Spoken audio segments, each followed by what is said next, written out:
Je vous recommande la boutique La Londoloise, c'est Judith Londolé. Si vous voulez être classe, chic, être habillé, être admiré. Parole de Mopao Mokonzi.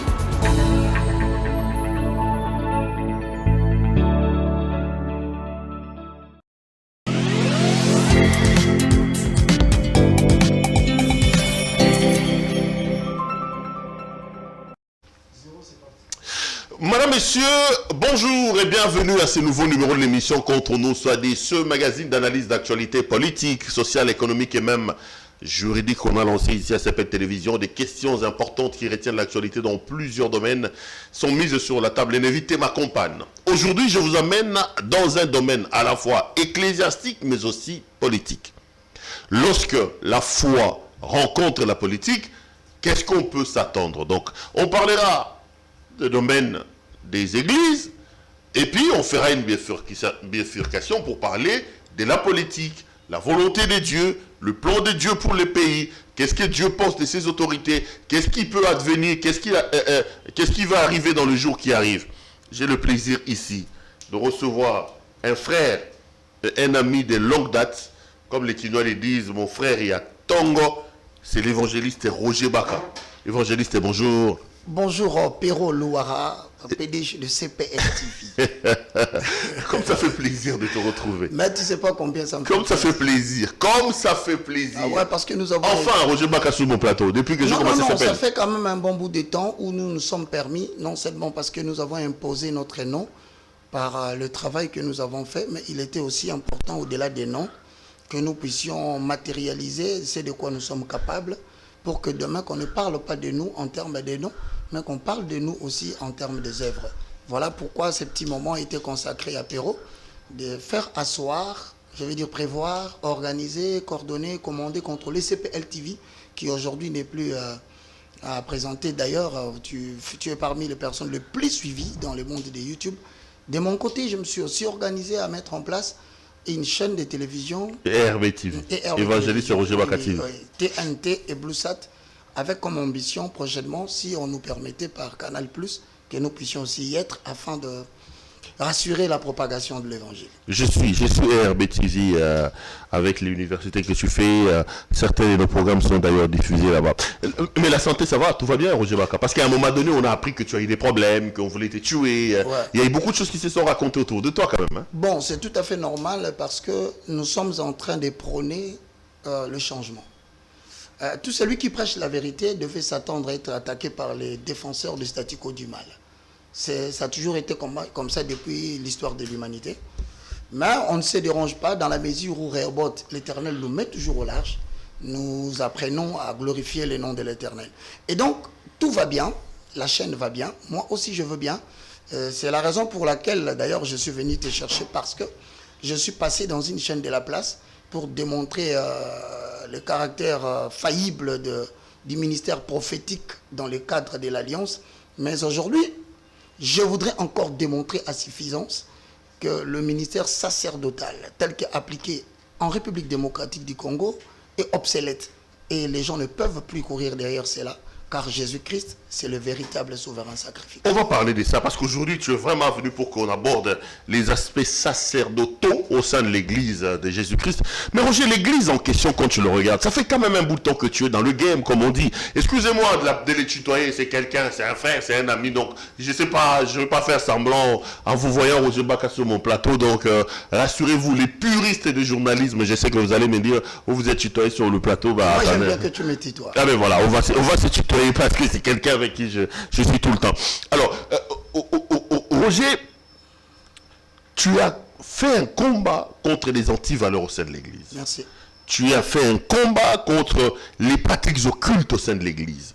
Mais on a l'impression que chaque jour qui passe, la situation empire et que le message de M. Baka n'est pas entendu. Quel bilan tu fais de la situation de l'Église aujourd'hui? Est-ce que tu penses que ça se dégage davantage comme nous qui regardons de l'extérieur, ou tu as l'impression que les choses s'améliorent? Quelle est la situation de l'Église de Jésus-Christ au Congo à l'heure où nous parlons? À l'heure où nous parlons, la situation de l'Église en tant que bâtiment ou en tant qu'assemblée locale se dégrade. Pourquoi? Parce que le mot église est défini selon deux angles. Le premier angle, c'est le corps de Christ. Ça s'appelle église mystique. Vous entendez souvent parler de l'église mystique, corps de Christ. C'est composé de toutes les personnes qui ont fait Romains 19, c'est-à-dire les gens qui ont confessé Jésus en tant que Seigneur et Sauveur. Partout ici dans le monde, en Australie, en France. Voilà, tout ce monde on l'appelle l'église de Christ. Maintenant, Dieu n'habite pas dans l'assemblée locale. Il habite parmi son peuple qui l'ont reçu en tant que Seigneur et Sauveur. Il n'habite pas dans des bâtiments. Non, en accord avec le livre. Quand on nous dit viens à Mangembo, Boula numéro 1 bis, Jésus-Christ est là-bas, Christ n'est pas là-bas. Non, là on te dit de venir dans leur assemblée locale dénominationnelle. Ça n'a rien à voir avec... Et le Christ n'est pas dans les assemblées. Non. Sur base des Actes des Apôtres, au chapitre 17, le verset 24 au verset 25, je veux paraphraser. Le Dieu qui a fait les mondes et tout ce qui s'y trouve, étant le Seigneur du ciel et de la terre, n'habite pas dans les maisons fabriquées des mains des hommes. Il a habité dans la maison faite des mains des hommes du temps de la première alliance, du temps de 2 Chroniques chapitre 7, le verset 14, lorsque Salomon, celui qui s'appelle Coélé, fils de David, a bâti un temple pour que l'Éternel vienne demeurer là. Mais nous n'en sommes plus à cette époque où Dieu habitait dans des maisons construites des mains des hommes. Donc à ces cas, il n'y a pas Dieu. À la borne, il n'y a pas Dieu.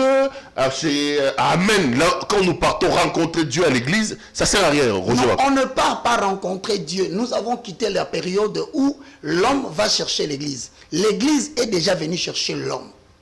Donc il faut qu'on dise la vérité aux gens. Tu vois, je vais te donner un cas palpable. Jésus entre dans le temple, il trouve là un paralytique qui a passé beaucoup de temps. La condition est qu'avant qu'il ne soit guéri, il doit tomber dans la piscine. Mais la piscine ne bouge pas. La guérison est dans la piscine, mais la piscine ne bouge pas. Maintenant, Christ est venu comme une piscine qui bouge. Voilà pourquoi il dira, que veux-tu que je fasse pour toi? Lui, il répond, je n'ai personne qui peut me jeter dans l'eau. Comme pour dire, je ne prie dans aucune église. Je ne fréquente aucune assemblée. Je ne fréquente aucune dénomination. Mais comment je serai guéri? Il lui dit non. Je suis devant toi, cette piscine qui bouge. L'assemblée locale s'appelle Jésus-Christ de Nazareth. La véritable dénomination qui sauve s'appelle Jésus-Christ de Nazareth. Voilà pourquoi nous devons apprendre à dire aux gens la vérité. Chacun doit apprendre à rechercher Christ en lui. Pas à courir derrière les... Non. Non, mais Roger, si tel est le cas, il faut qu'on ferme l'église. Tu fais quoi du verset qui dit il est doux et agréable que les frères et demeurent ensemble, et c'est là que le Seigneur répond sa parole.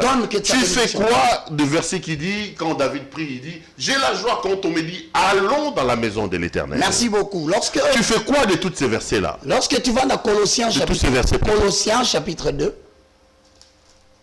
tu verras qu'il est en train de développer un concept. Colossiens, c'est le livre écrit par Paul, qui s'appelait Saul. Paul qui veut dire le moindre de tous. Donc moi je suis porte-parole, où je suis le prolongement du bras de Paul.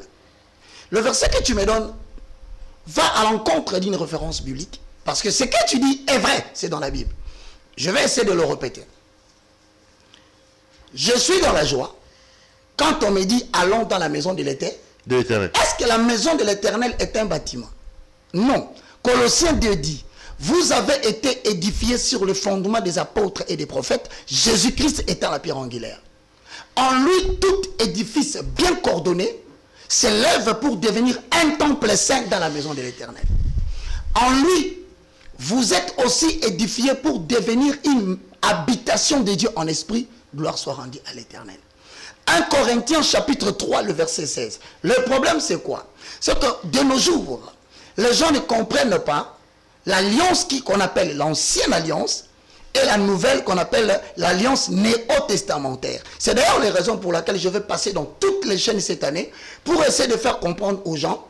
Nous devons quitter l'alliance qui a vieilli et qui est sur le point de disparaître. L'alliance qui a vieilli. L'église reste le corps de Christ mystique. L'assemblée locale, c'est autre chose. Qu'on n'y aille plus alors. C'est là où maintenant on est en train de continuer la conservation de l'ancienne alliance. Attendez, Roger, ça devient sérieux. Ça veut dire quoi en clair? Ça veut dire qu'à l'heure où nous sommes, tu prêches que les chrétiens qui sont dans les églises, à Mangembo, à Amen, à la Borne, de pouvoir quitter toutes ces assemblées-là. C'est ce que tu veux dire? Je suis en train de dire aujourd'hui, sans crainte d'être contredit, 2 ou 3 sont réunis à mon nom, je serai au milieu d'eux. J'ajoute encore une autre référence. Jean chapitre 4, le verset 24, A et B. L'heure vient. Elle est déjà venue. Donc nous sommes déjà à l'heure. Ce n'est pas moi qui te réponds, c'est les Écritures qui te répondent. L'heure vient. Elle est déjà venue où les vrais adorateurs adoreront le Père en esprit et en vérité. Dis-moi, de intellectuel que tu es, où est-ce qu'on peut exercer le culte spirituel? Parce que ce qui est spirituel, c'est ce qui est immatériel. Voilà déjà le vrai problème qui commence, rien que par des références bibliques qui risquent de se contredire, alors que la vérité n'est pas dans la contradiction. La vérité, c'est dans la compréhension de ce que dit les Écritures dans le livre de Hébreux chapitre 10, le verset. Je ne me réponds pas, M. Baka. Si, je viens. Devons-nous quitter les églises? Je viens. Il faut qu'on ferme Bethel et qu'on commence à prier dans nos chambres.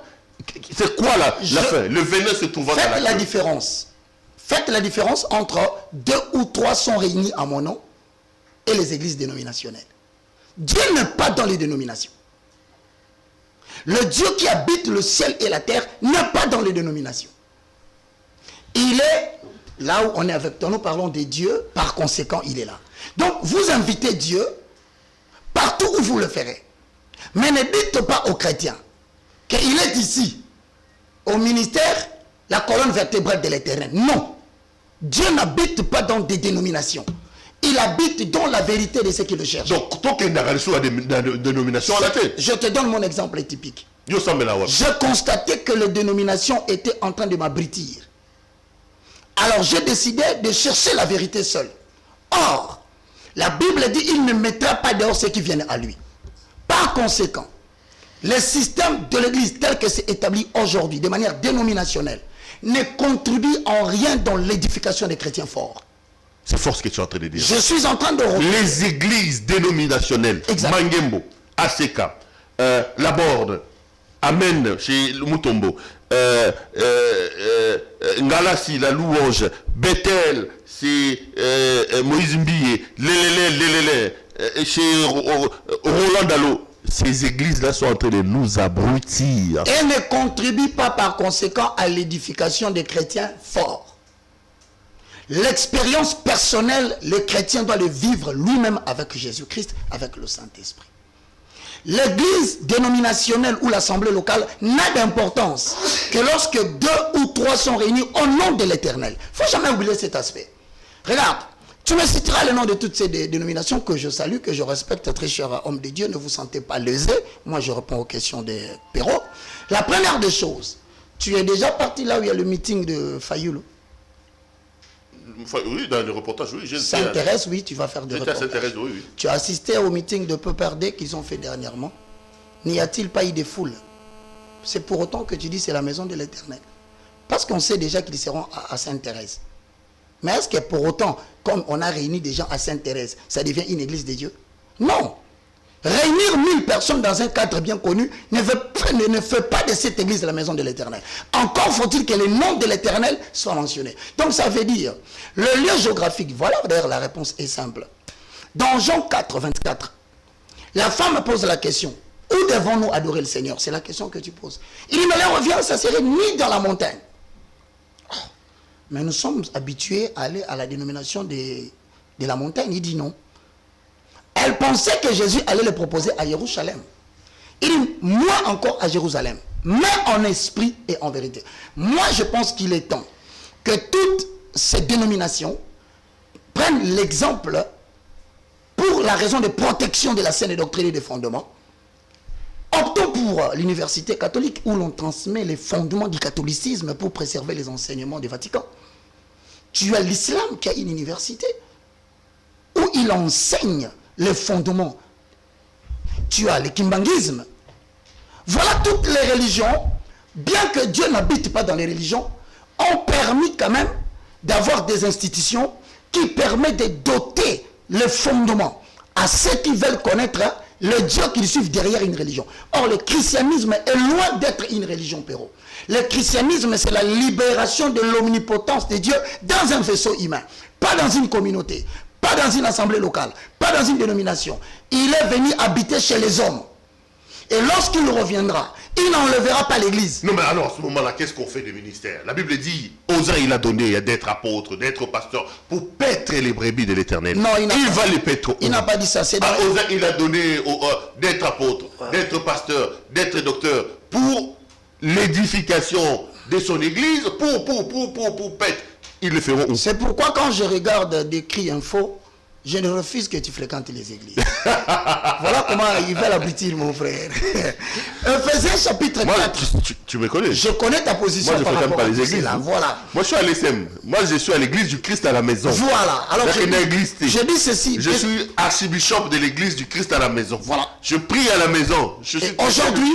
Aujourd'hui, le matière. Regarde les matières qu'on va aborder aujourd'hui. Ce sont des... On va aller dans ces matières, réponds. Ce sont des matières qu'on devait aborder. Il a établi les pasteurs, les apôtres, pour faire quoi, M. Baka, s'ils doivent pas aller à l'église? Exact. Christ n'a pas laissé des églises. Il n'a même pas demandé aux gens de fabriquer des églises dénominationnelles. Tu es pierre, sur cette pierre, je vais tirer mon église. Ok. Il a encore ajouté, allez partout dans le monde. Faites de toutes les nations mes disciples. Il n'a pas dit, faites de toutes les nations mes églises dénominationnelles. Encore faut-il savoir si dans ces églises dénominationnelles, on prêche réellement Jésus-Christ. Donc, je suis en train de te répondre en te disant, il a dit ni à Jérusalem. Pourquoi? Parce que nous avons des alliances, mon frère. Ne sombrez pas dans l'alliance d'Israël qui a bâti des temples. D'ailleurs, qui n'en existe plus pratiquement aucun au jour d'aujourd'hui. Aujourd'hui, nous devons enseigner les chrétiens sur la prêtrise non seulement prophétique, mais sacerdotale, néo-testamentaire. C'est pourquoi j'ai créé une université. À mon humble avis, l'autorité devait s'organiser. À un moment donné, nous devons faire un tabula rasa. Tout arrêter, parce que l'opium du peuple, c'est la religion maintenant. Encore faut-il savoir, celui qui se tient de vous pour parler de la part d'Élohim, a-t-il cette compétence d'Éphésiens 4, 11 à 12? Je paraphrase. Il a fait aux uns comme apôtres, aux autres comme prophètes, aux autres comme évangélistes, aux autres comme pasteurs et docteurs. Voilà maintenant, pour qui détermine le complément circonstanciel de but de l'existence du ministère. Encore faut-il définir le mot ministère, Perrault. Parce que je ne sais pas qu'est-ce que toi tu entends par là. Le mot ministère veut tout simplement dire la poursuite d'une vision. Quelle est la vision? C'est Matthieu 28 et 18. Vous êtes apôtre, vous êtes prophète, vous êtes évangéliste, vous êtes docteur. Vous ne l'êtes pas pour récolter la dîme. Vous ne l'êtes pas pour collectionner les offrandes. Vous ne l'êtes pas pour faire 4-5 cultes. Vous l'êtes pour le perfectionnement de saints. Autrement dit en latin, cathartismos. C'est-à-dire détecter dans chaque chrétien quel don il a. Au lieu de le mettre au service des corps de Christ pour l'avancement de l'œuvre de Dieu. Cela ne nécessite pas de bâtiments. Cela ne nécessite pas des églises dénominationnelles. Non. Voilà pourquoi, à l'université de la foi chrétienne, où je suis professeur, en toute humilité, je le dis, je ne connais pas tout. Je suis en train de former des étudiants, une élite qui va défendre la scène doctrine. On parlera de ton université, t'inquiète pas. Mais là, ce que tu dis me bouleverse quand même. Je suis très, très bouleversé. Donc, yo monde aux arbres, aucune église, c'est quoi? En église, en lui, en Jésus, tout édifice bien coordonné s'élève pour devenir un temple saint dans la maison de l'Éternel. Ça dit que l'histoire de l'église a changé. Réponds, papa. Je te réponds. Peut-être que mon langage... Église, non, peut-être que mon langage ne va pas tout droit. Je vais aller tout droit avec toi. Je te donne mon langage clair. Tu es chrétien d'aucune église. L'église n'est plus un endroit où nous devons aller. Quand la Bible dit, n'abandonnez pas vos assemblées. Tu parles des assemblées. Ici, nous sommes une assemblée. Il y a moi, il y a toi, il y a des caméramans, il y a les réalisateurs. Nous sommes déjà une assemblée. N'attendez pas par assemblée, bâtiment, avec un nom dénominationnel. Il faut enlever, extirper cela de la terre des Congolais. C'est d'ailleurs la raison pour laquelle si le pays ne se développe pas, c'est en partie la problématique des églises qui ne trouvent pas les raisons d'être dans une nation. Ça, c'est le diable qui veut égarer le peuple de Dieu. Tu sais, quand quelqu'un sort du ténèbre, le diable, on l'amène dans une zone de transition.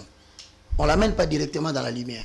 Parce que quand quelqu'un qui a trop longtemps vécu dans les ténèbres, si tu l'amènes directement dans la lumière, les rayons solaires peuvent frapper la rétine et il risque de souffrir de la cécité totale.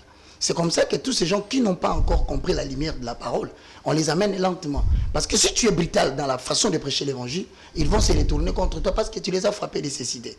C'est pourquoi nous allons calmement aujourd'hui pour commencer à faire comprendre les gens. Aujourd'hui, je vous ai fait venir, M. Baka, pour qu'on parle de ces affaires des sacerdoces.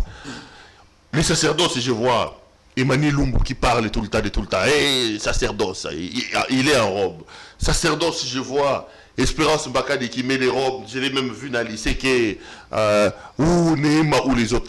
Roger Baka, qu'est-ce qu'on entend par sacerdoce et quelles sont les habitudes que l'on peut lorsqu'on est dans ce qu'on appelle sacerdoce? C'est bien dit. Je suis aujourd'hui en train de demander à l'auditoire qui me suit que Dieu vous bénisse. En toute humilité, recevez de moi cette contribution. L'Ancien Testament prêche l'ombre des choses à venir. Hébreux 10:1. Pour ceux qui comprennent facilement ce langage, c'est-à-dire que lorsque vous lisez l'Ancien Testament, Péro, vous êtes en train de voir l'ombre d'une chose. Alors la question que devait se poser toute personne, j'ai vu l'ombre, où se trouve l'image? J'ai vu l'ombre, où se trouve la représentation? C'est ainsi que je dis aujourd'hui, les sacerdoces des noms de tous ceux dont tu as cité, que je respecte beaucoup, parce qu'ils ont fait leur choix, moi j'ai fait le mien. Alors on n'est pas en guerre parce que nous n'avons pas fait le même choix. La chose qu'il faut retenir premièrement, c'est que Dieu a institué une prêtrise, qu'on appelle le service du sacerdoce. Cela est constaté par le livre de... Le sacerdoce en soi, d'abord, c'est quoi? C'est un ministère qui consiste à être dans le service pour le pardon des péchés du peuple et pour le pardon du péché, premièrement, de la personne qui y entre. Donc, vous ne pouvez parler du sacerdoce que pour l'existence des pardons de péché. Okay. Sans le péché, le sacerdoce n'existerait pas. Alors, le sacerdoce a été établi pour démontrer les différentes procédures, primo. La manière de faire les choses pour aboutir au pardon. C'est pourquoi Christ va choisir une catégorie de peuple qu'il appelle le Lévite. Et maintenant, il va leur démontrer comment ils doivent exercer ce ministère qui a pour but principal, aboutissement, le pardon de péché. Perron, tu pêches aujourd'hui. Moi, je pêche. Tout le monde pêche. Mais devons-nous retourner au sacerdoce lévitique? Je voudrais dire ceci à tous ceux qui sont là. Le premier élément qui caractérise le sacerdoce, Perron, ça s'appelle les habits du sacerdoce. Les robes que vous mettez là. Les emballants. Voilà. Alors, je vais citer 5 éléments qui sont importants dans le sacerdoce. Ce n'est pas qui merveille, non, il va le trouver. Avec toi, j'ai confiance. Nous avons deux sacerdoces. Le sacerdoce lévitique selon la descendance d'Aaron et le sacerdoce royal selon Jésus qui est descendant de la promesse de la dynastie de David. Moi, je me justifie dans la descendance de Jésus. Entrons dans les éléments de différence. Okay. Premier point. Tu ne peux pas parler du sacerdoce si le sacrificateur ou les grands prêtres ne portent pas les fautes. Question. Tous ces gens que tu as cités le nom, que je respecte beaucoup parce que vous avez fait beaucoup, avec quelques éléments de différence, cela ne fait pas de nous des ennemis. 2. Le pectoral. 3. Une robe. 4. Une tunique. 5. Une tiare. 6. Une ceinture. C'est les éléments qu'on voyait dans un habit sacerdotal. Exact. Obligatoirement. Obligatoirement. Tu ne les as pas, tu n'es pas dans les sacerdoces. Je vais te lire la référence qui consacre ces éléments comme étant les éléments de conditions dans l'habillement du grand prêtre. Il faut aussi noter, Perron, que nous avons deux types de sacerdotes, des sacrificateurs. Le souverain sacrificateur et le sacrificateur ordinaire. Le sacrificateur ordinaire, il était dépourvu des ornements. Lui, il était totalement dépourvu des ornements. Mais le sacrificateur principal qu'on appelle souverain, qui entrait dans le lieu sacré, dans le lieu très saint, une fois l'an, pour présenter l'offrande et asperger le sang sur le propitiatoire, ou la couverture qui rendait propice la présence de Dieu pour le pardon des péchés. Celui-là, on l'appelle souverain sacrificateur. Donc il faut faire cette différence. Maintenant ici, je voudrais te dire dans le livre de Exode chapitre 28, c'est important qu'on le lise.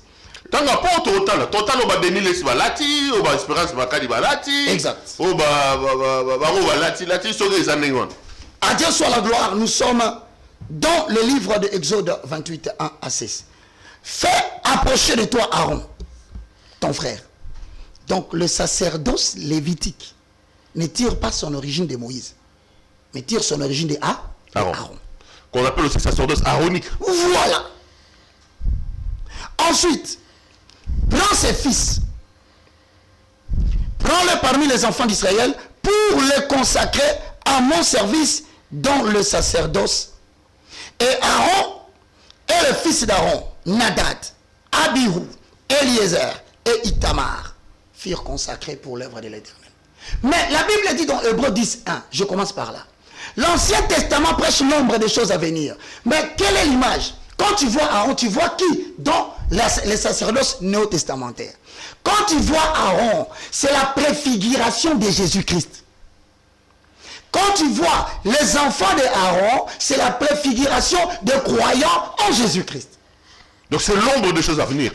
Voilà, là je viens de te donner l'ombre et l'image. Aaron en réalité représenterait, à l'heure où nous parlons, à l'heure du Nouveau Testament, Jésus-Christ. Hébreux chapitre 7. Aaron représente dans les sacerdoces néo-testamentaires Jésus-Christ. Le fils d'Aaron représente le croyant que nous sommes. Donc on ne peut plus rentrer chez Aaron. Par conséquent, j'entre maintenant dans les Nzamba. Alors dans les Zambala. Je ne vois pas qu'est-ce que merveille à trouver. Les matières utilisées dans les habits du sacerdoce sont toujours des habits à qui on attribue à ces matériaux et à ces vêtements, à ces couleurs, une très portée significative par rapport à l'image. Tu verras par exemple, il y a l'or qui était dans les habits du sacerdoce. Or, l'or symbolise la gloire de Dieu et l'or symbolise la rédemption, en accord, pour ceux qui veulent le vérifier, dans Exode 26 et 19. Donc, retiens déjà que si le sacrificateur portait de l'or dans son corps, c'est parce qu'il voulait symboliser la rédemption, en accord avec Exode 26 et 9. Exode 30, 11 à 16, vous allez le vérifier. 2. Tu verras que le sacrificateur dans les habits des gens que tu as cités là, il y avait de l'aéran. Mais l'aéran représente quoi? L'aéran représentait le jugement. Comme l'autel d'Aaron, justement, dans le livre des Nombres, chapitre 21, le verset 6 à 9. Donc, le sacrificateur portait en lui le jugement de Dieu. Tu sauras pourquoi et quand qu'est-ce que l'image a porté l'Aaron et l'or. 3. C'était la couleur bleue. La couleur bleue dont l'habit du sacerdoce du souverain sacrificateur, cela symbolise aux âmes à l'éternel la nature et l'origine céleste du sacrificateur. Mais qui est ce sacrificateur qui est d'origine céleste? Tu le verras dans l'image. Il y avait la couleur pourpre. Le pourpre va en Israël, demande au rabbin. Ils te diront, c'est l'habit que porte le roi. Donc le pourpre symbolise la royauté. Je veux encore l'écarlate. Tout dans les habits. Je ne sais pas si dans les habits il y en a. L'écarlate symbolise le sacrifice. Pose la question. Est-ce que ce qu'il porte, c'est du fin lin? Parce que le souverain sacrificateur portait le fin lin pour une simple raison. Il portait le fin lin pour des raisons de la pureté, de la sainteté. Maintenant, voici parmi les éléments que j'ai cités. J'entre dans le plus grand élément, l'éphod, le pectoral sera abordé après tout ça. Pero, qu'est-ce qu'on entend par éphod? Parce que je vois des prophètes, aujourd'hui, en République démocratique du Congo et partout ailleurs en Afrique, qui portent des éphodes. Éphod c'est quoi? Mais c'est un tablier. Mais j'ai vu ça de Kambala Tagango, c'est ça, non? C'est un vêtement de... J'ai vu ça sur Sony Kafuta, j'ai vu ça chez Kenza aussi. Le souverain sacrificateur le portait pour exercer les sacerdoces dans Exode 28, 6 à 14. C'est une forme de tablier que portait le souverain sacrificateur israélite. Le faud est l'une des 6 pièces d'habillement que devait mettre le souverain sacrificateur avant de commencer à officier les sacrifices, les sacerdoces. Exode 28 et 4. Il était fait dans des éléments ci-après. Primo, le faud était de fin lin retors. Retiens, fin lin. 2, brodé d'or. 3, des fils qui étaient teints en bleu. Il y avait le pourpre et la cramoisie. Maintenant, tous ces éléments-là, je viens de te donner la signification, n'est-ce pas? Bon, maintenant, est-ce que y a-t-il un homme en fonction de Hébreux 10.1? Retiens bien la chose, je dis, l'Ancien Testament prêche l'ombre des choses à venir. Maintenant, la question se pose. S'il continue à porter ça, ces vêtements qu'il porte avec toutes ces histoires, est-ce qu'ils exercent le ministère de l'ombre ou ils exercent le ministère de la réalité? Parce que la véritable représentation, je vais le démontrer tout à l'heure. Ça veut dire que les sacerdoces de l'Ancien Testament ne peuvent plus être exercés aujourd'hui tels que le font certains aînés et certains frères dans le Seigneur. Il y avait des clochettes que le souverain sacrificateur portait. Cela avait une signification. Cela permettait la continuation du ministère et de l'intercession. Comme pour dire, le clochette avait pour signification de nous donner une notion selon laquelle les sacrificateurs sont en grand nombre. C'est parce que la mort les empêche d'être permanents. Je suis toujours dans l'ombre et j'ai donné des significations. Mais Péro, je voudrais quand même te montrer aujourd'hui. On en vient à la réalité. On en vient maintenant à la réalité. Question. Devons-nous continuer à croiser les bras et à voir ces gens qui nous portent des épaules continuer à prétendre que cette prêtrise continuerait? Point d'interrogation. Si cela continue, et pourquoi Jésus-Christ de Nazareth est-il venu? A-t-il accompli? Matthieu chapitre 5, le verset 17. Je ne suis pas venu abolir la loi. Voilà la référence qu'on nous montre. Mais je suis venu l'accomplir. Voilà le vrai problème. Donc, Christ n'a pas aboli les fautes. Mais il est devenu les fautes. Le faute trouve son accomplissement en Jésus-Christ. Jésus-Christ, c'est le véritable faute. Jésus-Christ, c'est les couleurs qui sont dans son habit. Mais il faut les démontrer. Comment les démontrer? Premier fondement. Nous sommes dans Matthieu chapitre 27, le verset 35 au verset 37. 2. Marc 15, le verset 16 au verset 27. Et relisons la première partie. Je rends gloire à Dieu pour ceux qui nous suivent à la maison. Nous allons avaler les rouleaux. Nous allons poser le fondement. Je mets un défi. Quiconque voudrait lever la main pour contredire l'évangile de Jésus-Christ de Nazareth, qui a un sacerdoce intransmissible, irremplaçable, le roi que je prêche. Pero, allons-y. J'aurais besoin seulement que tu puisses m'accompagner dans les commentaires. Primo, Matthieu chapitre 27. Je suis dans Matthieu 27. Nous allons lire le verset 27 à 28. On y va. Les soldats du gouverneur conduisirent Jésus dans le prétoire et ils assemblèrent autour de lui toute la cohorte. C'est bien. C'est ici la représentation des choses. Ils lui ôtèrent ses vêtements. Tu comprends bien? Ils lui ôtèrent ses vêtements. Voilà. Et le couvrirent d'un manteau écarlate. Tu sais que le sacrificateur portait des vêtements. On a appelé ça le vêtement du sacerdoce. Il y avait la robe et la tunique. Voilà les deux éléments que portait et le faute qui était le tablier au niveau de la poitrine. Mais ici, regarde, Jésus avait porté des vêtements. Mais le vêtement de Jésus était en fin lin.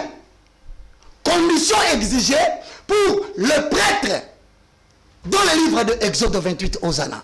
Il devait porter le vêtement qui était en fin lin. Mais Jésus porte maintenant un vêtement fin lin. Pourquoi cette ressemblance? Et pourquoi les soldats vont les ôter le vêtement et sa tunique pour le faire porter quoi? En remplacement, on le fait porter l'écarlate. Mais je viens de te dire tout de suite, Perrault, que l'écarlate a une signification claire. Lorsque nous avons analysé ici, nous avons découvert que l'écarlate symbolise le sacrifice. C'est-à-dire tous les souverains sacrificateurs qui étaient venus, aucun d'entre eux n'avait la prétention de l'écarlate. Un seul est entré dans le monde, les soldats lui ont donné l'écarlate pour le faire revêtir dans son corps les sacrifices de la croix qu'il devait représenter. Ce n'est pas fini. Suis bien. Parce que Marc, au chapitre 15, comme je venais de le dire tout à l'heure, je suis en train de présenter Christ comme étant le seul souverain sacrificateur qui n'a pas besoin des habits du sacerdoce.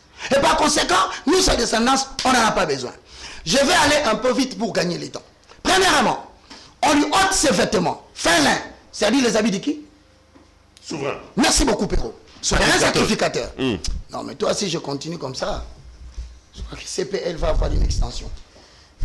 Parce que tu comprends un peu vite là. Est-ce que je peux continuer? Allez-y, mon chef. Merci, Perrault. Donc, vous avez d'abord le fin lin, qui sont les habits qu'il a portés, symbole de la pureté. Voilà pourquoi le sacrificateur qui se présentait dans le temple était le pécheur, parce qu'il y a des péchés qu'ils ont commis involontairement sans le savoir, il devait demander pardon. Mais Jésus allait demander pardon sur base de quel péché? Il a corrigé le sacerdoce lévitique. Cet homme de Golgotha. On lui a ôté quoi? On lui a ôté ses vêtements et sa tunique, qui étaient les vêtements qui représentaient le ministère sacerdotal. On l'a enlevé. Mais on l'a fait porter l'écarlate. Pourquoi? Tant que Jésus portait les vêtements fin lin, Dieu ne pouvait pas les toucher. Perrault, tu ne serais pas sauvé. Moi, je ne serais pas sauvé. Parce qu'avant que l'on tue Jésus, Jésus doit porter l'écarlate. Et les soldats, ne sachant pas, ils ont accompli la volonté de Dieu sans le savoir. En lui donnant l'écarlate, on fait de lui le sacrifice du ministère sacerdotal. Le sacrificateur entrait dans le lieu trop saint avec un animal qui avait le sang. Mais lui, il entre par son propre sang. Il devient l'agneau du ministère. Donc, on ne peut pas les remplacer. Regarde après. Pour que tu vois qu'on quitte le sacerdoce lévitique, on entre dans un sacerdoce royal selon la promesse, on dit royal par rapport à la promesse que Dieu a fait à David, que ton trône ne manquera jamais de successeurs. Ça veut dire quoi? Tu verras, on dit, allez prendre des épines. Tu connais l'histoire que notre Seigneur fut crucifié avec une couronne en épines. Vous ne vous demandez jamais pourquoi. Parce que tout simplement, pour rejoindre le message de Genèse, lorsque Abraham voulait sacrifier son fils, il l'a placé sur l'autel. Mais Dieu lui a dit, laisse l'enfant, prends l'agneau qui est dans le buisson d'épines. Voilà pourquoi celui qui se sacrifie pour nous doit ressembler à la promesse que Dieu a faite à Abraham. Il doit être couronné par les épines. Cela n'est pas fini, Perrault. On prendra cet homme, on va tirer au sort ses vêtements et sa tunique. Mais pourquoi on tire au sort? Mais c'est tout simplement parce que ressuscité. D'ailleurs, tu comprendras que Christ fut crucifié à côté des deux voleurs. C'est la raison pour laquelle dans Matthieu 17, dans la transfiguration, tu apprendras que Élie est sorti à gauche, Moïse est sorti à droite. Je suis en train de dire ceci à tous les amis qui me suivent à la maison. Le ministère sacerdotal n'est plus dans le port d'éphod.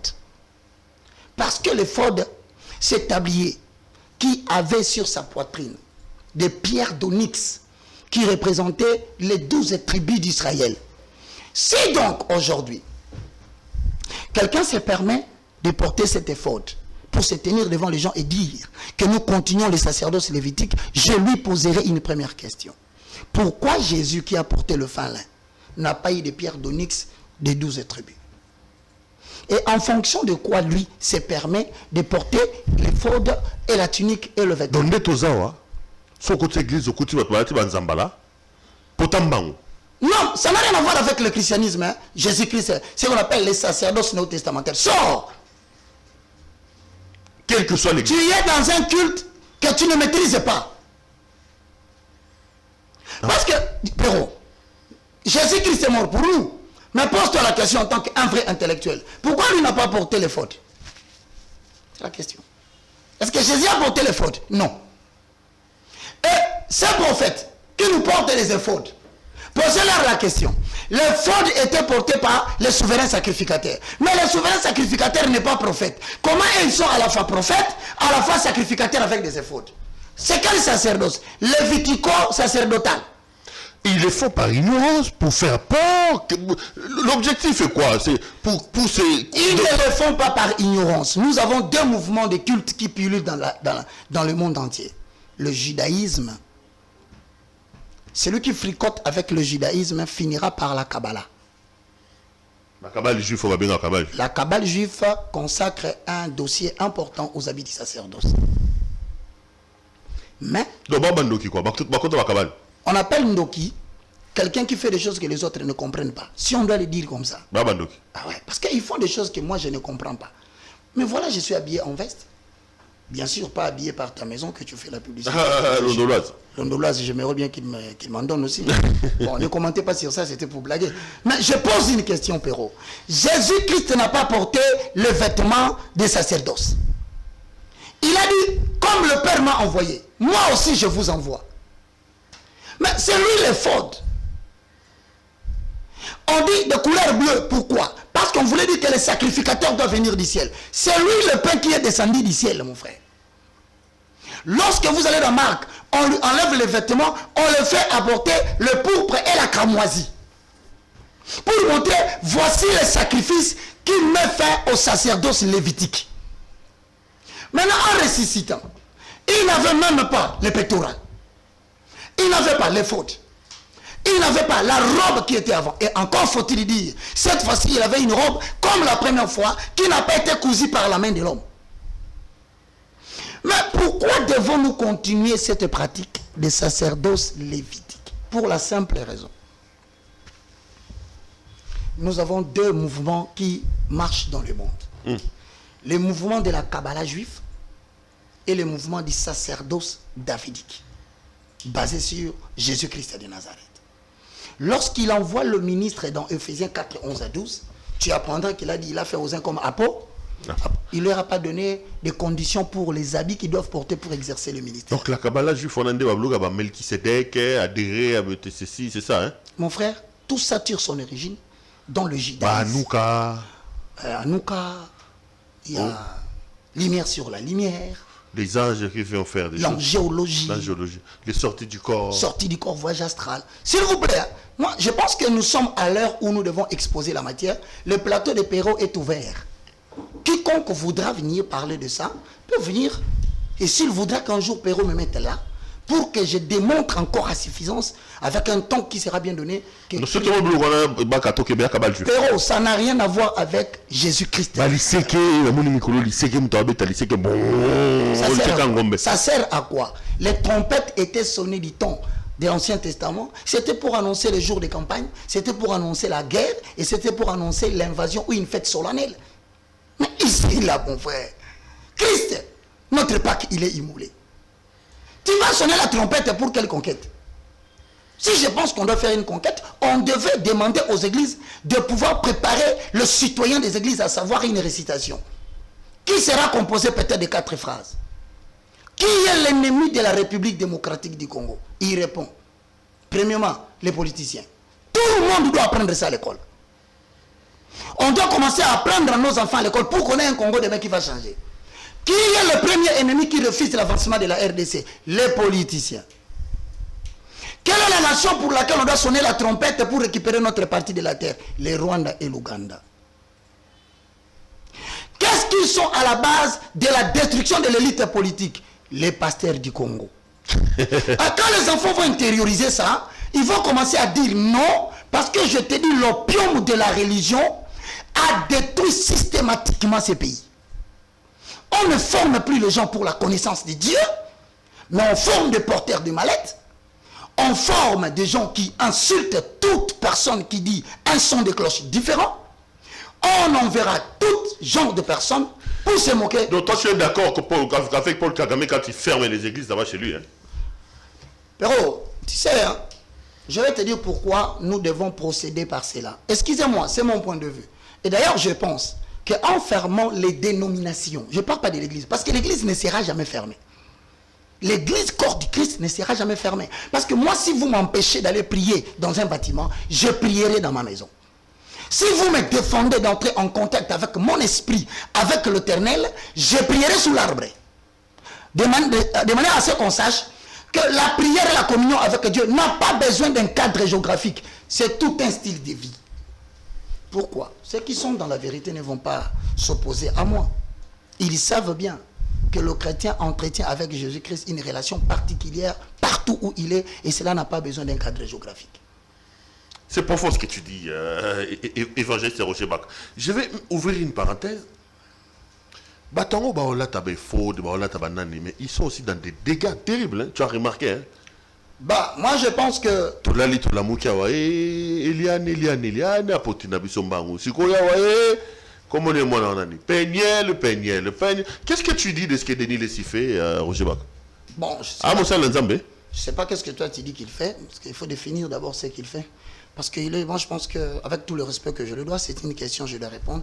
Il est entré dans le populisme qu'il doit. Denis Lessi. Il est entré dans les évangélistes de YouTube. Est-ce que toi aussi tu passes sur YouTube, non? Tu comprends pas, c'est une expression. Les évangélistes de YouTube veulent tout simplement dire des personnes qui ne s'accrochent plus à la saine doctrine pour l'annoncer sur la plateforme YouTube, mais qui ont pris la forme du dedans de YouTube en accord avec Romains chapitre 12, le verset 1 à 2. Ne vous conformez pas au siècle présent. C'est-à-dire que YouTube, aujourd'hui, c'est la plateforme de polémique. C'est la plateforme où la bêtise est acclamée plus que la vérité. Ah, donc lui, c'est l'homme de bêtise, quoi. Oui, YouTube aujourd'hui est devenu un endroit, d'ailleurs, je pense... Lui, Denis, c'est l'homme de bêtise. Non, mais tout ce qui se raconte sur YouTube, moi, je pense que je suis étonné quand quelqu'un peut dire de bêtises et que cette main à Lingala s'appelle autant. Moi, je ne sais pas si tu vois la déontologie pastorale nous permettre de citer des insanités, des noms à la télé. Cela ne nous permet même pas de faire le buzz. C'est-à-dire que nous devons éviter certaines choses parce que ça ne relève pas de la déontologie. Moi, je crois qu'il s'est transformé lui-même en ce qu'il voulait. En Gadia. Bon, parce qu'il s'entend le ministère partir. Il a cherché à s'accrocher sur quelque chose qui pourra le maintenir. Mais le prix, c'est ce que je dis. On se moque pas. Joël Francis Toato, Anouka, MP, Chambre 26, ma prophétie, Bengaï, je pense que pour les amis qui nous suivent, ils peuvent me chercher sur Nouvelles Tendances, où j'ai fait une émission, c'est intitulé Trop c'est trop, l'évangéliste explique. J'ai parlé du ministère prophétique. Il y a deux types de ministères. Il y a le ministère prophétique dans le cadre néo-testamentaire que nous sommes et le ministère prophétique dans le cadre de l'Alliance. Le prophète dans l'Ancien Testament, c'était l'intermédiaire entre le peuple et Dieu. C'est-à-dire que le peuple consulte les prophètes parlent à Dieu, Dieu prend le message, il dépose au prophète, le prophète donne au peuple. C'est ça le modèle. Dieu était le suzerain, le peuple était le peuple vassal et le prophète est un intermédiaire, c'est-à-dire le porte-parole de Dieu. Il avait les paroles de Dieu dans sa bouche. Il était chargé de rappeler au peuple les erreurs qu'ils ont commis et la déviation qu'ils ont par rapport à l'Alliance. Mais maintenant, là, quand tu me dis qu'on dit que l'hôtel 26, prophétiser n'a rien à voir avec RMP, si c'est RP, MP, hôtel MP, chambre 26. Encore faut-il confirmer. Mon esprit est là-bas, à côté dans mon... Encore faut-il confirmer que dans l'hôtel MP, il n'y a pas de chambre 26, selon l'information que nous avons reçue. Tu es à contredire qu'il y a une chambre 26 ces années. Il faut... Mais qu'il aille, on l'attend. Et d'ailleurs, cet hôtel risque de le porter plainte pour la simple raison que la discrétion des hôtels n'exige pas que vous puissiez exposer la vie des hôtels. Même les hôteliers qui sont là peuvent être traduits en justice et peuvent perdre leur fonction parce que on ne peut pas prendre une fille citoyenne congolaise avec la dignité d'une zaïroise, la dénigrer aussi publiquement au nom de la prophétie. Ça n'existe pas. Voilà des choses que les gens acclament, des choses qui font beaucoup de vues. Mais quand on expose cette matière comme ça, c'est nous qui sommes exposés aux insultes. Donc, Joël Francis, ça n'a rien de Dieu, c'est de la comédie, c'est la théâtralisation du ministère prophétique. Oh là là. Il m'a suivi. Et il sait que je suis son grand frère. Oh là là, Oui. oh là là. Et il le sait. Téléphone, non, mon esprit est là-bas, mon esprit est entré là-bas. Donc, Tobima, là-bas, porte des cieux de son Tobima. Donc, je ne comprends pas. Quand il dit mon esprit est entré là-bas, il parle de quel esprit? Parce que nous avons le grand E et nous avons le petit E. Regardez dans la Bible, le mot esprit est écrit soit avec E majuscule, soit avec E minuscule. Lui, il parle de quel esprit? Parce que le E majuscule, c'est le Saint-Esprit, autrement appelé le grand esprit. Le petit E, c'est l'esprit de l'homme en accord avec 1 Thessaloniciens, chapitre 5, le verset 23. Sans polémique, s'il vous plaît, j'explique parce que je suis un professeur qui doit dispenser des cours pour que mes étudiants gardent les saintes lettres. Le petit esprit, c'est 1 Thessaloniciens, chapitre 5, le verset 23. Que le Dieu de paix vous sanctifie lui-même tout entier. L'esprit, l'âme et le corps. Et que tout votre être soit conservé irrépréhensible jusqu'à l'avènement de notre Seigneur. Maintenant, lui parle de son esprit. Mais comment l'esprit de l'homme, quand il sort, dit mon frère Perrault, quand l'esprit sort du corps, le corps est appelé quoi? Cadavre. Mais comment son esprit à lui est sorti de son corps? Si bien sûr il dit c'est le petit E, mais il est resté vivant. Non, mais Élisée l'a fait, non, lorsqu'il dit à Géasi, pendant que tu étais là, mon esprit était avec toi. Voilà ce qu'il dit. Pendant que tu étais là, mon esprit t'a vu. Il n'a pas dit que mon esprit est sorti. Je suis ici. Quand l'Éternel me donne des signaux divins, la réception des informations divines, qui est un chapitre dans le premier socle, que mon très cher petit frère doit venir suivre. Ça l'aiderait énormément dans ce qu'il Donc c'est ça qu'il m'a dit alors. Papa, il y a des textes, si vous n'êtes pas mature dans la parole, qu'il faut sortir de leur contexte pour éventuellement en faire des prétextes. Élie n'a pas dit que mon esprit est sorti. Il a dit à Géasi, quand tu faisais cela, mon esprit t'a vu. Job chapitre 33, le verset 14, en descendant. L'Éternel parle tantôt d'une manière, tantôt d'une autre. On n'y prend point garde. Il parle par des visions, par des songes. Lorsque les hommes sont plongés dans un profond sommeil, l'esprit ne dort pas. Dieu est esprit et la nature qui est en toi, qui peut facilement le comprendre, c'est ta nature spirituelle. Donc, Dieu dépose des informations au niveau de ton esprit, lesquelles informations doivent être traduites au niveau de l'âme pour la compréhension intellectuelle et mentale. Donc, Élisée dit quoi? J'ai reçu de l'Éternel l'information que là où tu es parti, tu as fait autre chose que ce que je t'ai demandé. Mais si j'ai compris cela, c'est parce qu'il y a l'harmonie entre la réception des informations au niveau de mon esprit et la compréhension intellectuelle au niveau de mon âme. C'est ce qu'il voulait dire. Donc, traduire quelque chose en langage compréhensible. C'est ça ce qu'il dit, j'ai vu. Roger oui aussi ça a vu ce pour ça l'église. Mais mon frère, je vous présente Jésus-Christ de Nazareth et pas l'église. Anouka, c'est l'ombre des choses à venir. Anouka. Je le respecte avec mais respect mon apôtre. Je n'ai aucun problème avec vous. Perrault me pose la question. Anouka n'a pas commencé chez l'apôtre Mutombo. Bon, je ne sais pas si c'est ça. Mais c'est que je sais. Anouka veut dire lumière. Ce qui est dangereux pour moi, c'est quoi? Au commencement était la parole. Et la parole était Dieu. Et la parole était avec Dieu. Et toutes les choses ont été faites par elle. Gloire à Jésus-Christ que je lève au Congo. Cette parole s'est faite chair. Elle a habité parmi nous. Pleine de grâce, mais nous ne l'avons pas connue. Mais dans 12, il dit, à tous ceux qui l'ont reçu, Jean 1,12, à tous ceux qui croient en son nom, cette parole leur a donné le pouvoir de devenir enfants de Dieu, pas enfants de mon lumière ou Anouka. Dans le royaume des ténèbres, dans la franc-maçonnerie, dans sa branche, église de Reveil, il existerait de Dieu. Il y a une franc-maçonnerie, une branche église de Réveil. Oui, mais parce que la franc-maçonnerie, c'est la seule religion qui permet à quelqu'un d'être à la fois chrétien et embrasser d'autres philosophies. Ok. Donc comprenez que la franc-maçonnerie en soi... Il y en a aussi des pasteurs qui sont francs-maçons. Bien sûr, il y a un pasteur franc-maçon. Parce que à la base, tu es pasteur, mais tu fricotes avec la philosophie de la franc-maçonnerie. Ok. Tu peux fricoter avec la Morque, ancien mystique ordre de la Rose-Croix. Bon, il y a beaucoup de philosophies aujourd'hui qui ont pris logement à l'église. C'est pourquoi les gens ne comprennent pas la différence entre le christianisme et les autres religions.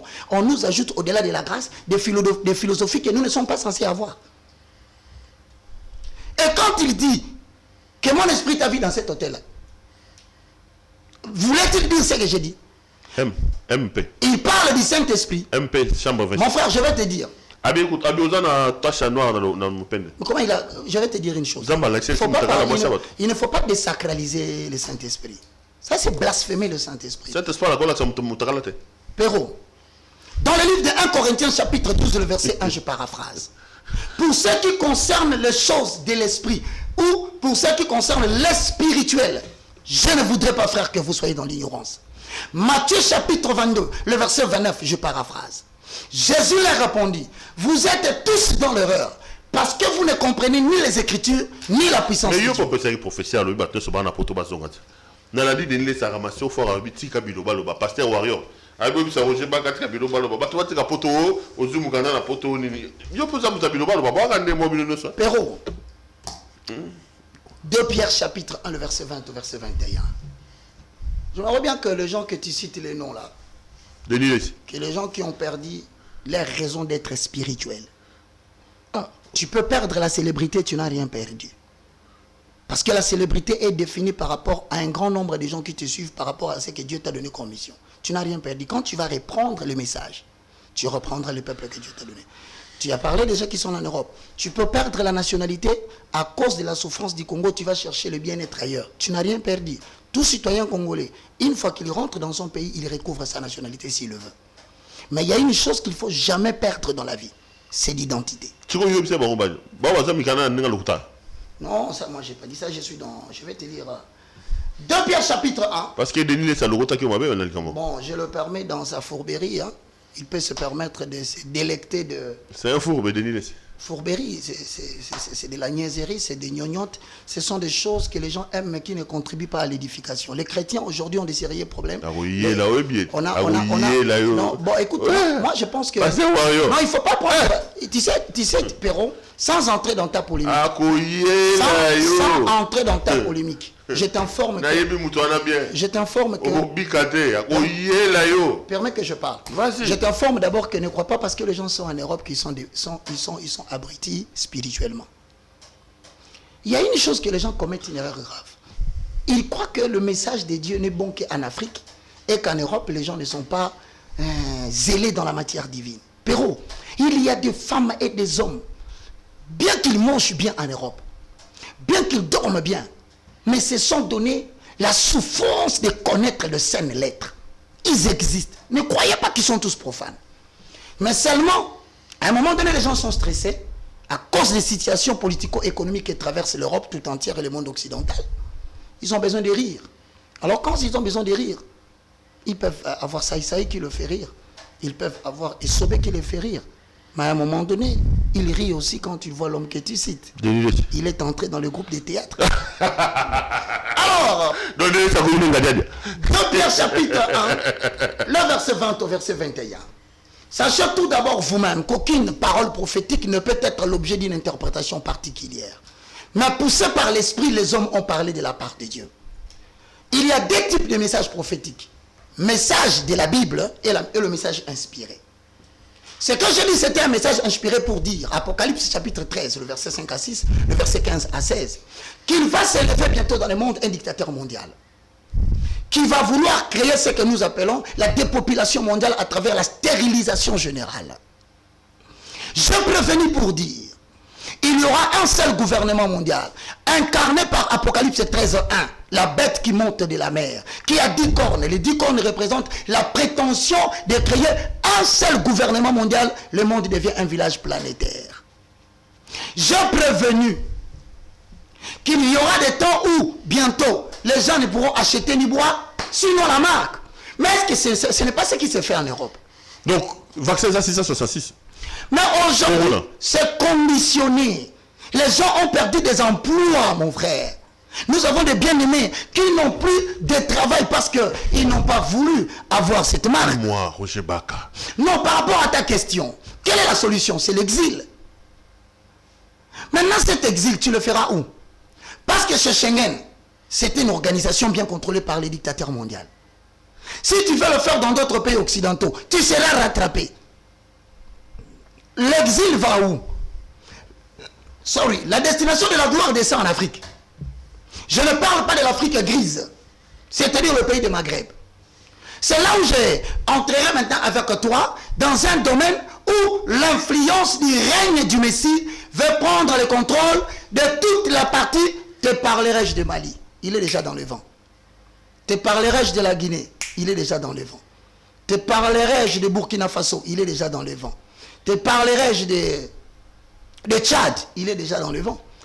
Bientôt en 2022, je le dis sans crainte d'être contredit, Caméra à moi. il y aura renouvellement de la classe politique et de la classe ecclésiastique. Ça veut dire quoi? Il y aura un coup d'État? Ça veut dire tout simplement que partout où Dieu veut ressusciter la spiritualité noire, une élite spirituelle noire qui doit protéger les acquis de la politique des pays africains en deçà du Maghreb, si vous ne faites pas attention, vous m'appellerez. Non, non. Ongo Kimanga Bakimanga Bote Roger Baka. Merci. Au Tanguy Mali, il y avait un coup d'État. Au Tanguy Burkina Faso, il y avait un coup d'État. Tchad. Au Tanguy Tchad, coup d'État. Bon, Soudan. là, le président est décidé. Soudan. Au Tanguy Soudan, au Tanguy Guinée. Ouais. Après, au Tanga Congo. Non, j'ai dit. Zéla. Non, la Tanguy, le Congo, le pays. Non, non. Il y a le Niger. Laisse-moi t'ajouter. Zéla. Je t'ajoute les pays qui ici sont cités de voir ces coups. Je te le dis. Ça s'appelle des pays à haut risque parce que le sacerdoce est brisé. D'accord. Nous avons le Niger. Nous avons le Gabon. Nous avons Brazzaville en face. Nous avons la RDC. Pose ta question. C'est là. Olingo Lobanini. Que coup d'État est au Sama Congo? Mon frère, il faut savoir qu'il y a une notion qui est en train de frapper en Afrique et je vais vous le dire sans crainte d'être contredit. Le réveil patriotique en Afrique commence à être confondu avec le coup d'État. Donc il y aura un réveil patriotique au Congo. Maintenant, si ce n'est pas compris, ceux qui prétendent penser que le réveil patriotique, c'est ce qui se fait en Burkina Faso, alors Congo ne sera pas épargné RDC. Il y a un réveil patriotique qui descend dans tous ces pays-là et tu verras du lendemain, coup d'État. Alors moi, j'ai dit au peuple congolais, écoute-moi. Arrête de me passer des messages subliminaux. Non, je ne te passe pas le message Dieu subliminal. était un Dieu de justesse. Écoute. Dieu était un Dieu d'ordre. Qu'est-ce que le Seigneur t'a dit qui va se passer dans ce pays? Péro. Qu'il y aura un réveil patriotique, qu'il y aura un coup d'État, je suis en train de le répéter parce que toi tu veux bien. Attends, tu penses que ceux qui nous suivent ne voient pas que je suis clair? Ok, tu veux que je sois plus clair? Plus clair. Qu'est-ce qui va se passer dans les pays? Autant Mali, autant je vais te parler. Primo. Qu'est-ce que Dieu a dit? Je suis en train de demander parce que tu veux que j'ai un langage clair. Qui des fois nous font courir ça et là au point de nous cacher quelque part. C'est la sagesse qui s'apparente à la crainte. C'est ça. Parce que de tous les rois qui ont tué le prophète, Dieu n'en a condamné aucun. Parce que le prophète est responsable de son message. Ok. Voilà. Donc ça veut dire que dans les jours qui viennent, une crise est en train de traverser le monde. Et Congo se trouve dans une mauvaise posture. Okay. Pourquoi? Parce qu'il y a 6 éléments au Congo qui n'ont pas encore compris, qui n'ont pas encore pris leur élan. Le premier, c'est la pacification totale du pays. Nous ne l'avons pas. C'est un élément qui peut soulever ces vents qui viennent là. Le manque de pacification totale, c'est déjà un ingrédient qui risque de prêter main forte à ces mouvements qui quittent le Soudan et qui va. 2. La réconciliation nationale. Parlons de la réconciliation nationale, j'aimerais prendre un élément très important. Pero, nous n'avons pas de réconciliation nationale dans ce pays. Et ça n'a pas encore eu lieu. Et je crains que, dans 10 ans, que nous ne puissions pas adopter les modèles de l'Afrique du Sud. Je vais te dire une vérité. Il y a un tableau sombre que l'Afrique du Sud nous a donné jusqu'à ce qu'ils soient tranquilles aujourd'hui. Parce qu'ils se sont réconciliés. Pourquoi ils se sont réconciliés? Les Blancs ont tué les Noirs. Alors vous ne pouvez pas commencer directement à faire tabula rasa et demander aux Blancs de vivre avec les Noirs. Ça ne tiendra pas. Donc Frédéric de Klerk doit parler aux siens que nous avons meurtri l'âme de l'homme noir en Afrique du Sud. Nous devons nous réconcilier, mais ça doit passer par quelque chose. Mandela de son côté, tu verras pourquoi j'ai donné cet exemple, doit convaincre les Noirs que si nous n'acceptons pas le pardon de De Klerk, on n'aura jamais la paix, il y aura toujours l'apartheid. Mais maintenant, Mandela leur dit, il y aura la réconciliation, mais qu'il y ait quand même une certaine transparence. Il y a le pardon, mais qu'il y ait une certaine transparence. Les gens croient que jusqu'au jour d'aujourd'hui, le régime qui vient de passer a meurtri l'âme congolaise en termes de décès et qu'ils ne souhaiteraient pas voir ces mêmes autorités du régime passé continuer avec eux. Et c'est ça d'ailleurs la grogne de la société, qui estime qu'on doit arrêter tout le monde et le mettre au cachot. Ça n'arrangerait pas le pays, une telle résolution. Mais néanmoins, si ceux qui sont là peuvent accepter cette réconciliation en disant ceci, mais oui, nous avons reconnu que le régime passé a commis des dégâts. Nous leur demandons, de manière unique, parce que c'est connu, réparez votre blessure que vous avez fait au peuple congolais. Les élections ne réparent pas les blessures. Les élections ne donnent pas la paix à la population par rapport au coup qu'il a connu depuis 32 ans jusqu'à ce que nous arrivons aujourd'hui, après 18 ans et autres. Donc, le manque de réconciliation nationale, c'est un ingrédient pour les vents qui viennent. Le manque de l'émergence d'une nouvelle élite spirituelle et politique. Tant que cela ne sera pas fait. Quand tu dis génération spirituelle, c'est quoi? Bamutomboka Lombo, Basonika Futa, Badodo Kamba, Espérance Mbakadi, dans Psaume 127, il est écrit, si l'Éternel ne bâtit pas une maison, ceux qui la bâtissent la bâtiront en vain. Si ce n'est pas 129.1, c'est 127. Mais il y a une expression biblique qui dit, dans Ecclésiaste, une génération vient, une autre s'en va.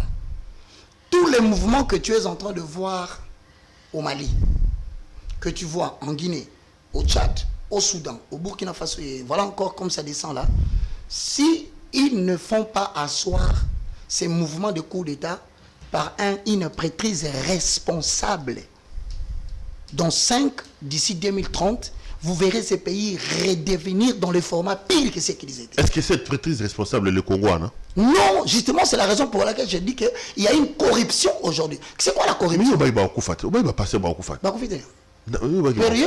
combien? Toi, tu veux qu'on te dise à la télé qu'on cite les noms. Les gens meurent. Mais c'est normal, c'est naturel. Non, je te parle des responsables des églises de réveil au Congo. Ils ont des fonctions, il y a des gens qui meurent. Hein? C'est arrivé à un moment donné, on ne veut plus dire. Et je te dis, parce que moi, les gens... Donc sinon, tu vas continuer au Koufa? Moi, je suis en train de te dire. On continue au Koufa? Parmi les grands que tu as cités là. Moi, j'ai eu la grâce au début de l'année. Dieu m'a parlé d'un responsable spirituel, aimé des Congolais, très grand. Dieu m'a fait voir la vision selon laquelle je le vois assis sur son banc. Le jour où son père spirituel l'appelle, on me montre, on me change des tableaux. Que Dieu ôte ma tête du dessus de mes épaules si ce que je dis n'est pas ce que je veux. Il le prend, il me ramène maintenant dans un autre endroit où il exerce lui-même ses leaders spirituels. Il exerce le ministère. Il me montre un nouveau cercueil. Comme il a fait du temps de la prophétie que j'ai dit à l'imiter. Il me dit, regarde qui est dedans. Quand je regarde sur le cercueil, c'est le fameux pasteur que j'aime beaucoup qui est là.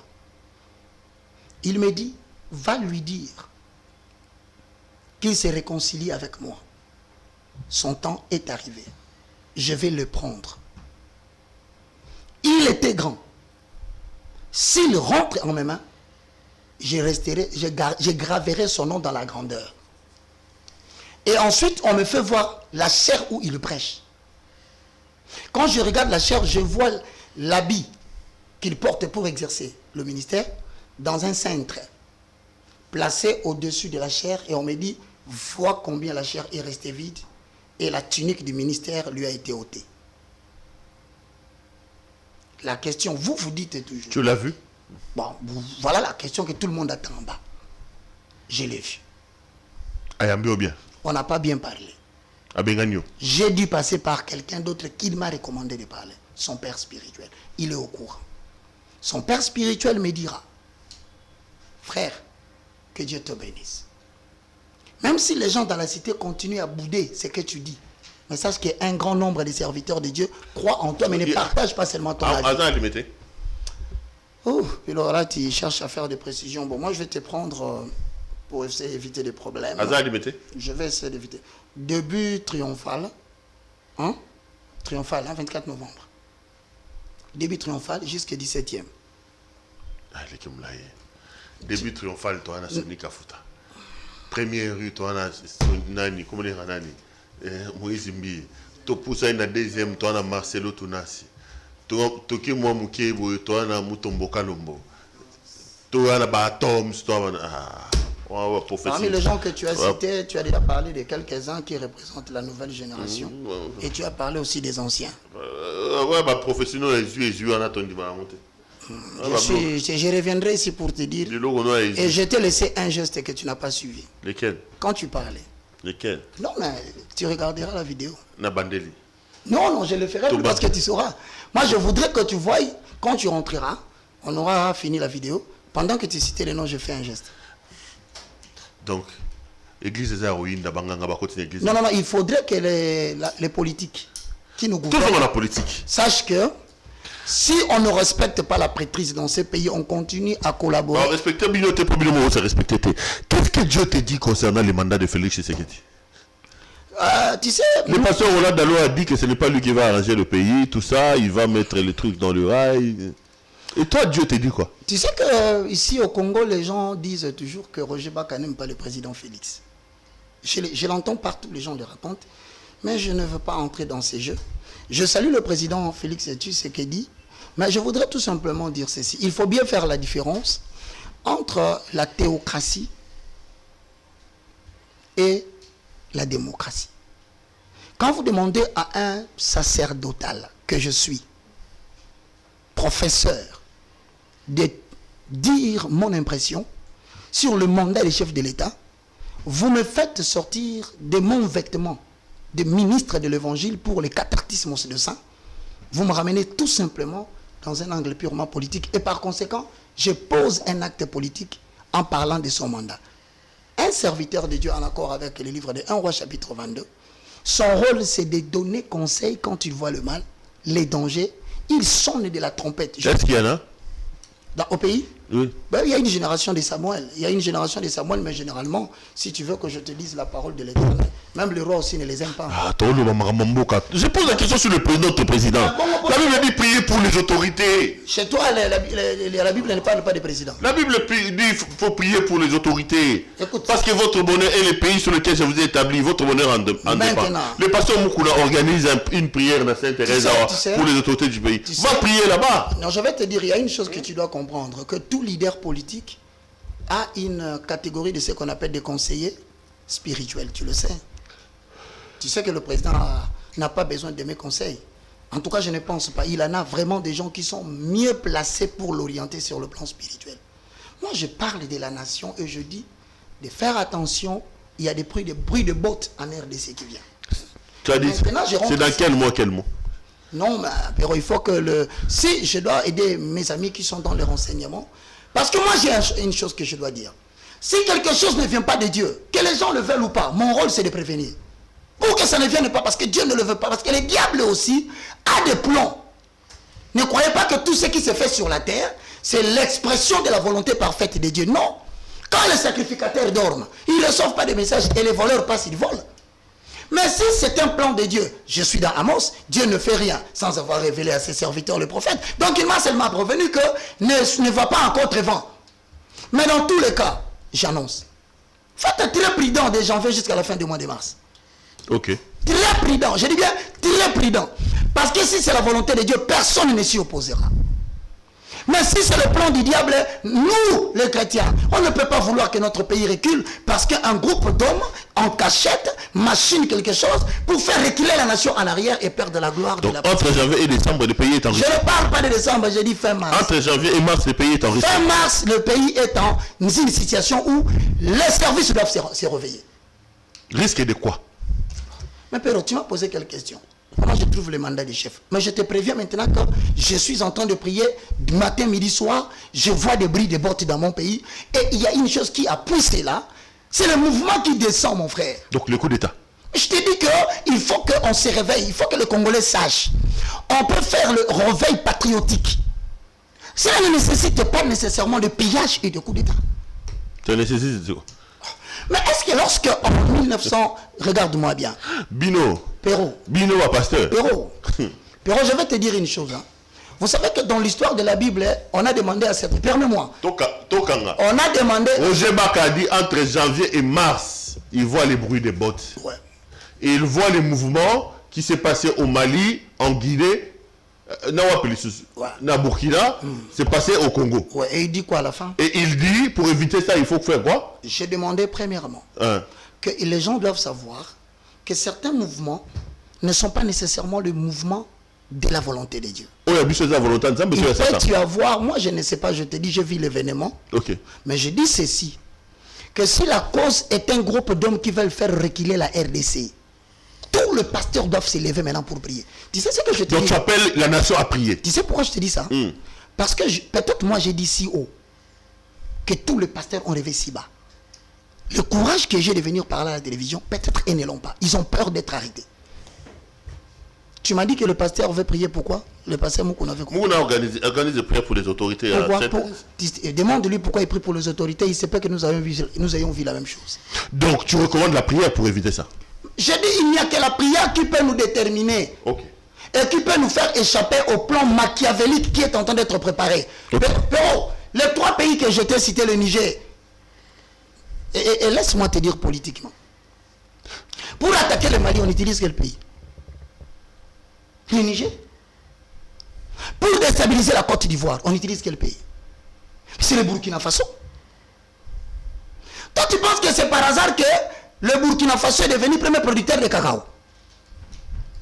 À une certaine période, on a déstabilisé la Côte d'Ivoire avec Ouattara pour permettre aux exploitants de cacao de prendre le cacao à partir de Burkina Faso et faire de Burkina Faso le premier pays producteur, alors que dans l'histoire de la géographie, on n'a jamais compris que Burkina Faso produisait du cacao. Aujourd'hui, avec l'avènement des Russes au Mali, on veut passer par le Niger pour saboter le Mali. Et tu apprendras, à un moment donné, ce même coup d'État frappera au Niger. Tu sais, quand je te parle d'un pays qui est devenu le premier producteur de l'uranium aujourd'hui en Afrique. C'est lequel? Mais c'est le Rwanda. Et tu ne comprends pas pourquoi Museveni tient à ceux qui nous aident toujours à l'Est pour traquer les FDLR. Parce que Museveni comprend la diplomatie politique de l'occidental en passant par les voisins pour neutraliser un pays. Combien de fois Burundi, Ouganda, ils ont été traumatisés par les FDLR? Ça veut dire tout simplement, ne croyez pas que le Rwanda restera là. Papa, vous savez le problème, je vais. L'élite politique de demain, Roger Baka le dit, l'élite politique de demain. Permets-moi. L'élite politique de demain. Non, mais fait le Pérou. Moi, je fais l'économie à l'université de Kinshasa. Je ne suis pas quand même de la classe de ceux qu'on estimerait qu'ils ont été ramassés dans la rue par l'Éternel. Non, moi je fais le marketing à l'Institut supérieur du commerce. Tu le sais, je suis diplômé à l'Institut supérieur du commerce, je suis diplômé en économie, je suis professeur de l'anglais, je suis professeur de l'université. Toutes ces connaissances, Dieu ne me les a pas données pour que je puisse m'abritir dans les... Allez, alléluia, amen. Allez, alléluia, amen. Non. Je peux donner ma part de contribution, mais peut-être mon langage risque de ne pas être biblique et les gens risquent de le prendre mal.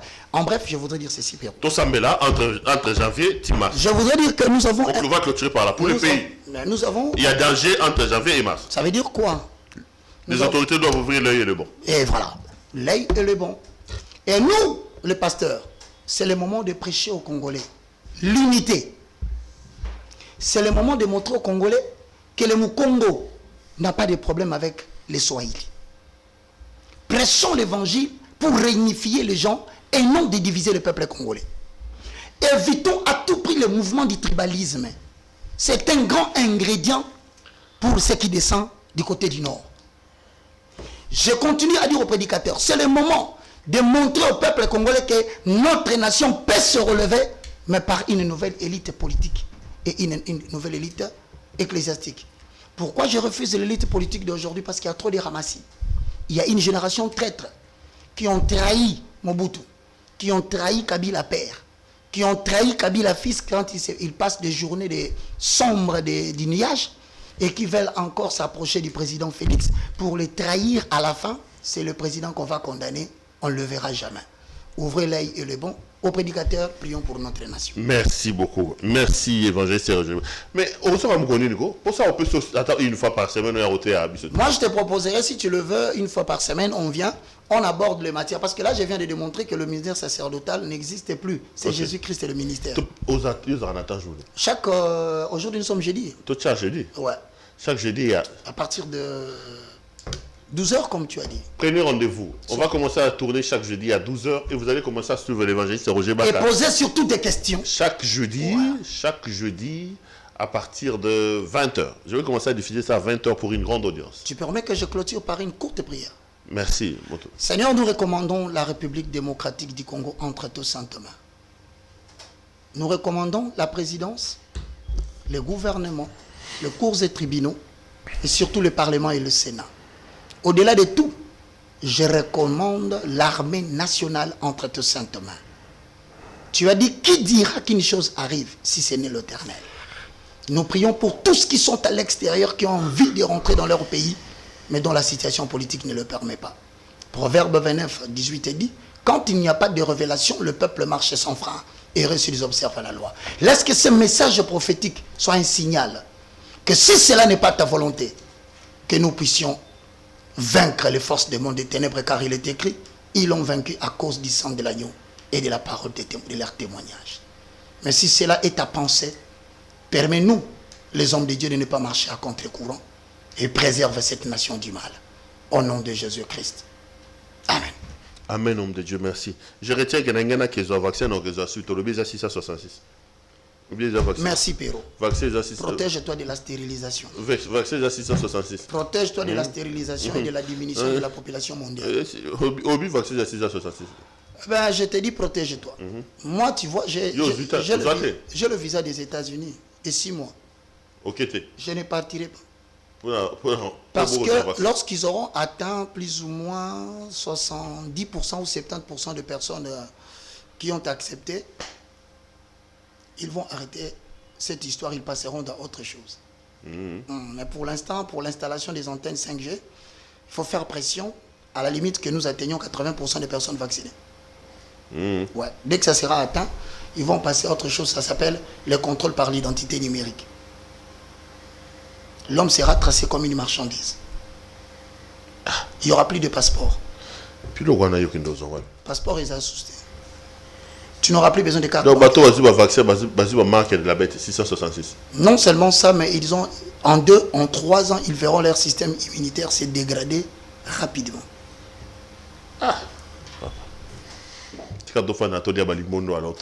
C'est pourquoi toi, il ne faut pas refuser que les Congolais rentrent comme j'avais dit. Tu sais, si on permettait aux Africains, de leur payer leur indemnité de sortie, on leur donnait des billets. Pero, je te rassure.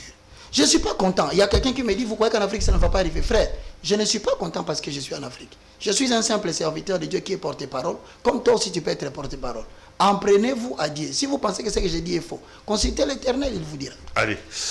Madame, Messieurs, l'émission est terminée. Je rappelle qu'on reste éveillé ici, l'évangéliste Roger Baka, qu'on va retrouver jeudi. Le professeur de l'IFC. Le professeur. Non, le jeudi, on va commencer par l'université. Oui. On va présenter l'université, on va présenter le programme, parce que là, vous avez des documents, et puis on reviendra dans... En 9 mois, vous connaissez les fondements du christianisme. On commencera par là, c'est promis. Retrouvez-le avec moi jeudi, tout en espérant qu'il va tenir, parce qu'il y a un peu de temps. Je ferai un effort. Portez-vous bien et restez branchés sur nos programmes. Bonsoir chez vous. Bonsoir.